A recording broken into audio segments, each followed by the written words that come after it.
So that's the first of Hannigan's fleet. There are 4 or 5 other panels that were created. And so I used this concept and ran with it with the Troy block. And the wonderful thing about being part of the Equinox crew and our studio is there's a lot of collaboration that happens here. Absolutely. And it just blew open my creativity. And when I was thinking of this three-dimensional design, Pat Hannigan introduced me to John Kirschenbaum, who's over in the Big Blue. And I met who we'll talk with tomorrow. Yes, you will. And John sat with me, and I showed him a napkin of an idea that I had, and he brought it to fruition. He walked me around his studio. We talked about the different woods and how we were going to make it. And he was instrumental in getting this concept to fruition. And so after working with this Hannigan's fleet, at the end of the 2.5 years, I was able to create this three-dimensional piece with the Troy block images. And this piece that you're seeing here is of the Troy block. And there were 4 6 feet by 4 feet. That's how the size of all of these panels that you're seeing in my studio. Yeah, they're huge. There's one, this one that's in my studio currently is all about the different trades and the amount of weight that they have to carry. And that's called carry. And then I have one about the cement team, and then one of the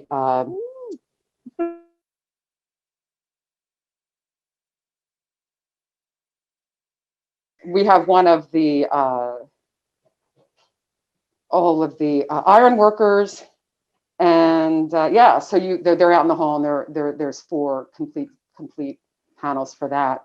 You know, one of the things that I really think about when I think about your work, you know, that iconic image of steel workers sitting on the beams above New York City, and how much of a story that tells about what kind of life people lived at that time and the kind of industry that was going on and building for our future. I often think that some of your work sort of encapsulates a similar feel. Yeah, thank you. That's a huge compliment. Of who is building the world that we're living in tomorrow. Yes, exactly. And to get it in like these color spreads and the three-dimensionality of how you use these panels to tell these stories.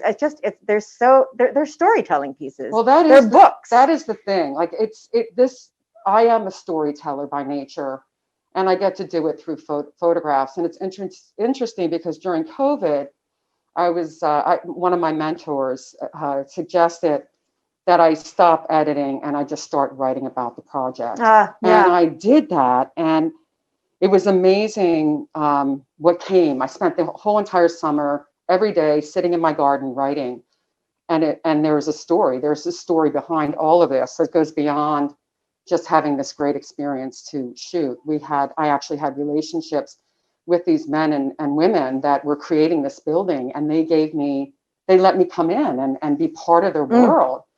And it was it was magical. So I'm so grateful for that.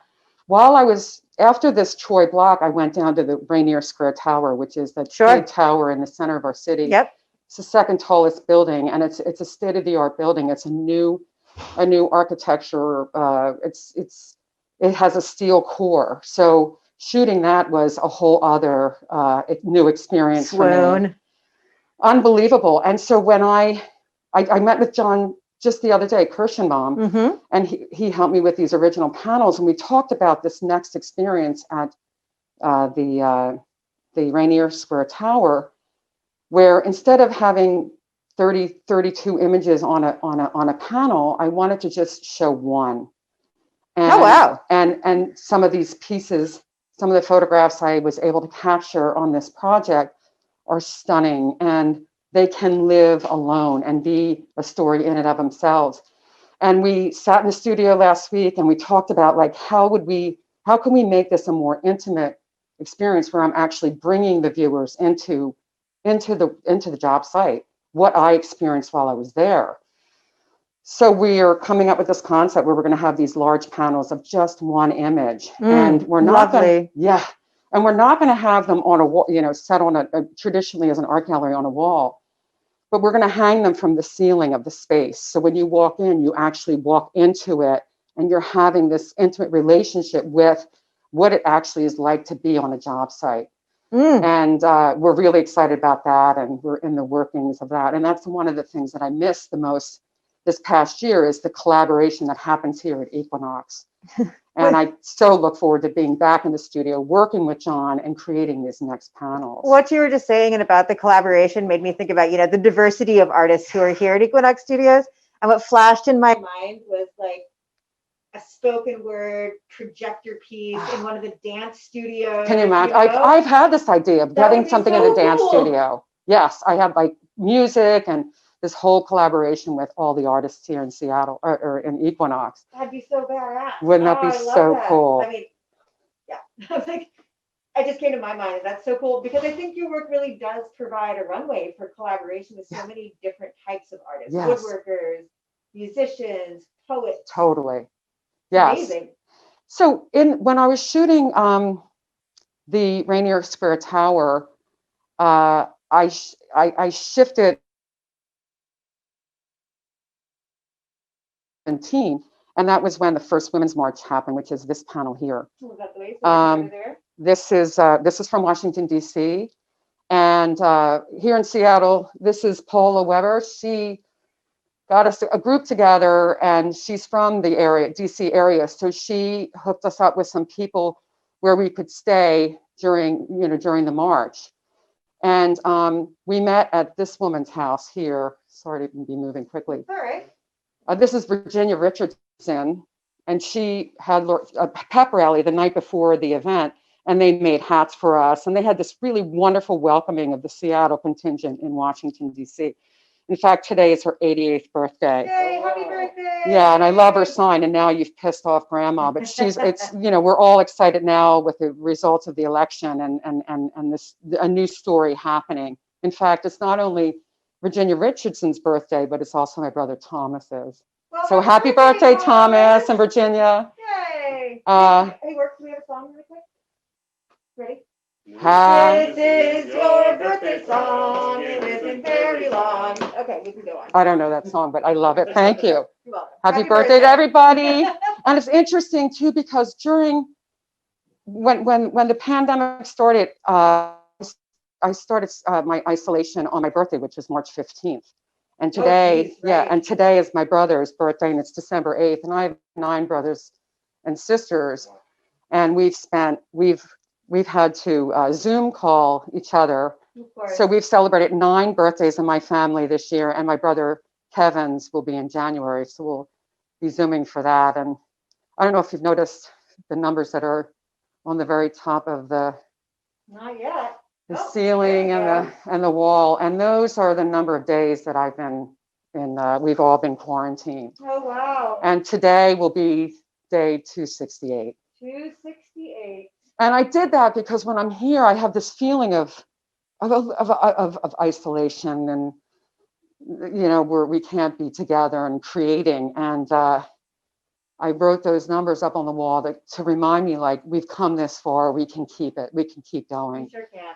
And thanks to Tabasco and UK and work and all the volunteers that are helping to make this happen, we are doing the best we can to be together. We're doing better than our best. We're doing great. That's right.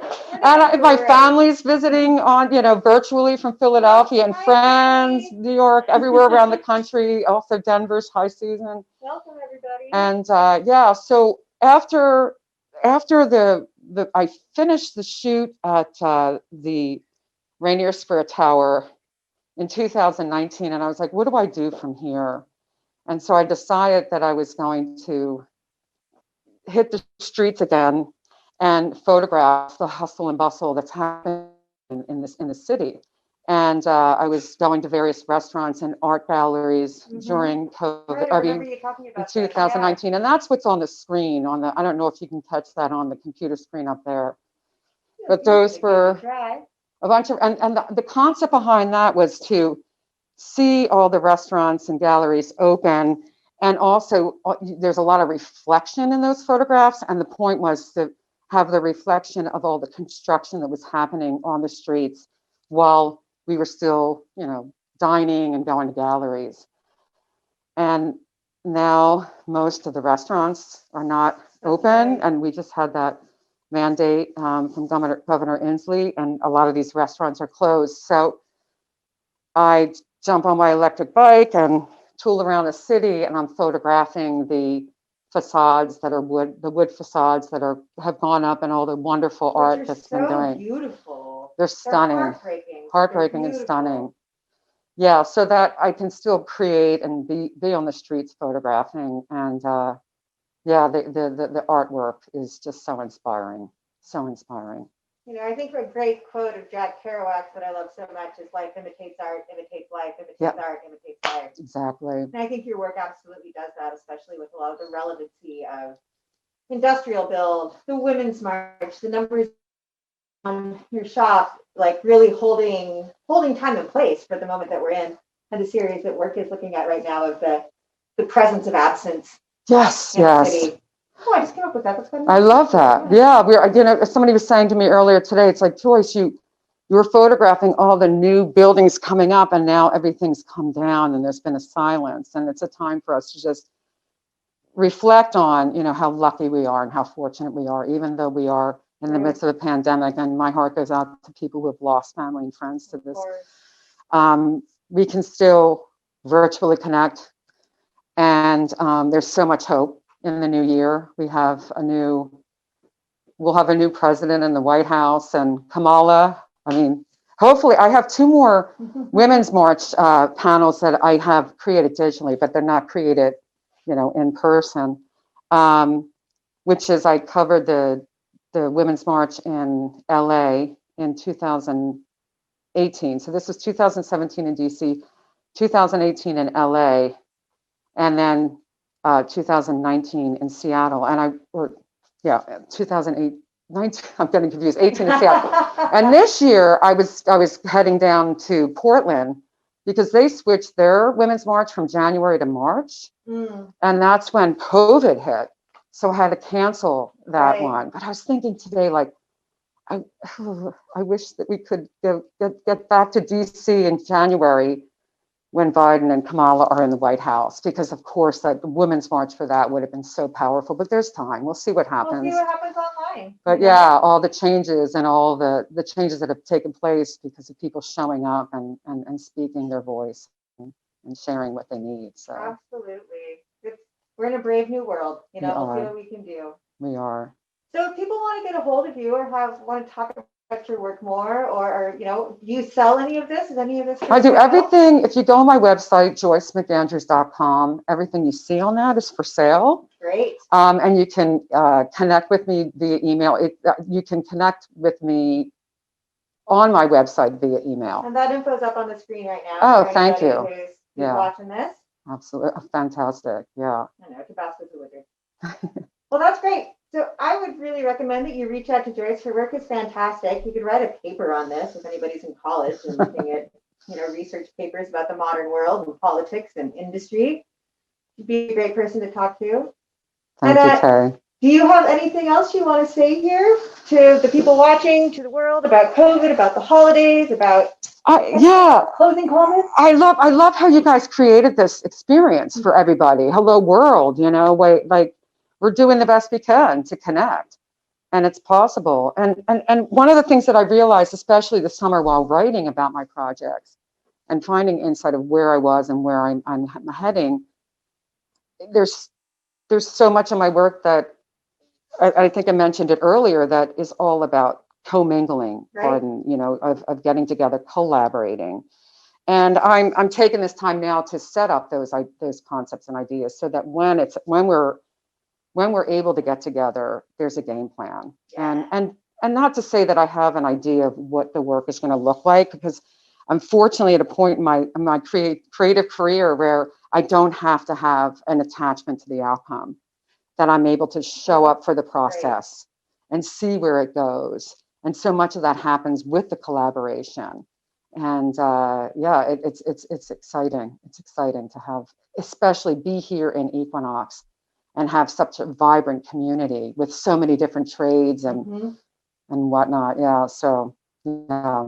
Well, I can't wait to see what you do next. I'm such a fan of your work. Thank I you. love it. I love its prevalence in Equinox Studios. I Thank love you. the way you articulate it. So I can't wait to see what happens when you stop writing numbers on the Oh, there we go. Yeah. What I saw. Yeah. What happens? Yeah. It'll be exciting. It'll be great. Yeah. And one of the things too I was going to talk about is so much of my work is created with technology. Sure. When I'm creating it and laying it out, and then I actually get to go into the studio and work. And while I'm trying to figure out what the next move is, I use my hands, and that was one of the reasons why this wreath for you in Tabasco was made. Because after creating those commercials, I needed to do something with my hands, and I'm like, oh, I can make this wreath for Tabasco and Kay, and then I do the wire art just so that I can have something tangible while I'm in the creative process and moving along. So art can be painting, it can be writing, it could be building, all kinds of things. So yeah, it's not a linear process. Get it out. Whatever it is, get it out. But happy holidays to everybody. And thank you for joining us here at Equinox. And I can't wait till next year when we're all together. What was last year? Like 7,000 people coming through with music and fire. And we're looking forward to next year as well when you guys come back. So thank you. And thank you for all your work that you've done this year. Well, thank you, Joyce, for taking the time to show us around and talk us through your work and your visions and your next steps and your everydays. Yes. And we are going to go to a commercial break at the moment. And I might have to pick up that wreath in a minute after I'm done doing this, or you can drop it off with Tabasco. I'll drop it off with Tabasco. Drop it off with Tabasco. Hey, Tabasco, do you want to take us to a commercial break? And we can all wave bye to Joyce. Thank you, Joyce. So good to see you. Happy holidays, everybody.